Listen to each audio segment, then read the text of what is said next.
Hello YouTube, this is the Intellectual Slacker. Today I'm going to do a quick tabletop review of the Smith & Wesson Model 4516. I picked this pistol up earlier this week. I was in the market for a 45 caliber handgun. Saw this nice little piece peeking at me from behind the glass and I just had to have it. Going to do a quick rundown of some facts and features, then let you guys know how I feel about the overall ergonomics and just the operation of the pistol itself. Now, one thing to note, I have not fired this pistol yet, and also I've not fired a 45 ACP caliber handgun ever, so this will be new to me, so I can only speak on those things as what I would hope they would turn out to be. Okay, let's get started. The pistol before us is a Smith & Wesson Model 4516. It's a compact version of the 4506, which is the full-size Smith & Wesson 3rd Gen pistol. This too, just like the 4506, is also a single stack. The magazine, which also the gun is clear. There's no rounds in the mag, nothing in the chamber. It is the magazine is a 7-shot mag plus 1 in the pipe, which give you 8 rounds. The pistol was produced and stopped being produced from 1989 to 1997. Weighs 2.3 pounds. The barrel is about 3 3/4 inches long. The overall length of the gun is 6.9 inches. It is, of course, a double action, single action handgun.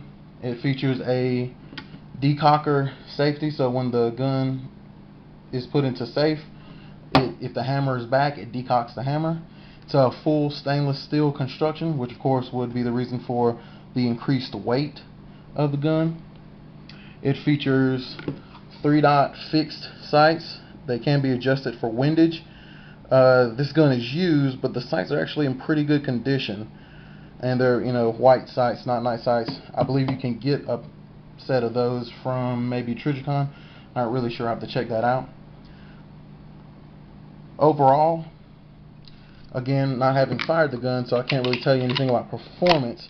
I have owned a Smith & Wesson 3rd Gen before. It was a 4006, which is the full size 45 or 40 Smith & Wesson caliber handgun. I shot that weapon pretty good amount. It was a tank. There was never any failures to feed. There was no operational issues whatsoever. It, of course, was a double stack magazine, so unlike this one, which is the single stack, which you find common in a lot of handguns for 45 ACP, that handgun, it was in I'd say rougher shape than this, but again, it functioned flawlessly. One thing I did do to that gun was I changed the grips to the Hogue set, because the grips on that gun was just, they were terrible, they were beat, and I replaced it. I didn't like the feel of the hard plastic for that gun. This gun, however, the grips are actually in very decent shape. It's, again, a hard plastic, but this sort of texture that is common on the Smith & Wesson 3rd Gen pistols is actually very good in aiding in grip. The gun itself just feels good. Now I have larger hands, so of course I need that sort of pinky extension that's on the mag, but of course, which right there for the pinky, it aids in grip. It just feels very good. I mean, it just feels like a glove right in the hand. So I don't think I'll have any issues as far as holding the gun. Again, the gun's pretty heavy because it's a all stainless steel construction, which also I hope to aid in recoil with the 45 ACP chambering. Again, I've never fired that chambering. I know it's people have described it as a sort of hard push. I don't think it'll be anything that I won't be able to handle. One feature about the gun that some people are not a fan of, I think I myself may not be a fan of that, is, and this was common among a lot of the Smith, or pretty much all of the Smith & Wesson 3rd Gen pistols, especially the semi-automatics, which was that the gun has a magazine safety. So basically, if the magazine is dropped from the gun, even with the safety not engaged, the gun will not fire. Now, this feature was added in by Smith & Wesson because it was a feature that they advertised towards law enforcement, and the idea was that if they were to engage a criminal, and said criminal was to grab the gun and try to get it away from the officer or the detective, who might they be, they would be able to release the mag, and if the criminal got the gun away and they were to try to shoot, they wouldn't be able to fire a round, even if there's a round chambered. Some people, think the features, a lot of people hate it, and then some people are like, it's okay. Honestly, I don't know really how I feel about it. I mean, I don't think it's something that I'll really notice. The likelihood of me having to use this gun in a situation to defend my life is, I would say, very high. But again, to each his own. Another feature maybe I would like to change, which I've heard you can do, is when it comes to having a hammer-fired semi-automatic pistol, me personally, I would prefer to have a hammer that I can actually actuate, like a spurred hammer. Now, I've heard that you can take the Smith & Wesson 3rd Gen model, I believe the 910 and the 915, which are 9mm. You can actually get those, you can actually purchase those hammers. It comes with a hammer and the stirrup. Remove the stirrup because that's for the 9mm, of course. Take this apart, take the stirrup and connect it to that hammer, and then replace the hammer, of course. And then you could actually have that spurred hammer that you can actuate by hand, so that you could choose to shoot first shot, single action, which of course wouldn't necessarily be necessary if you just chamber the round and don't actuate the safety.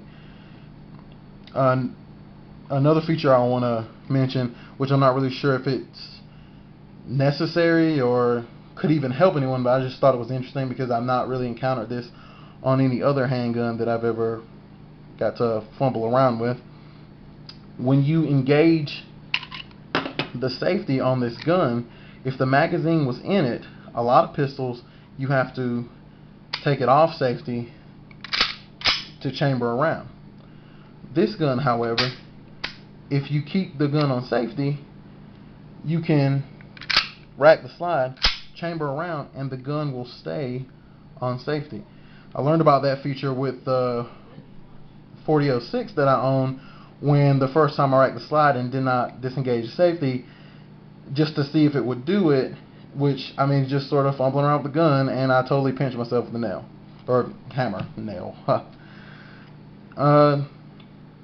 I don't think, let me see. So, that could be something that's worthwhile having someone. I don't know. I don't really know any sort of technical or tactical applications that might hold for a person. It's just something I figured I'd mention.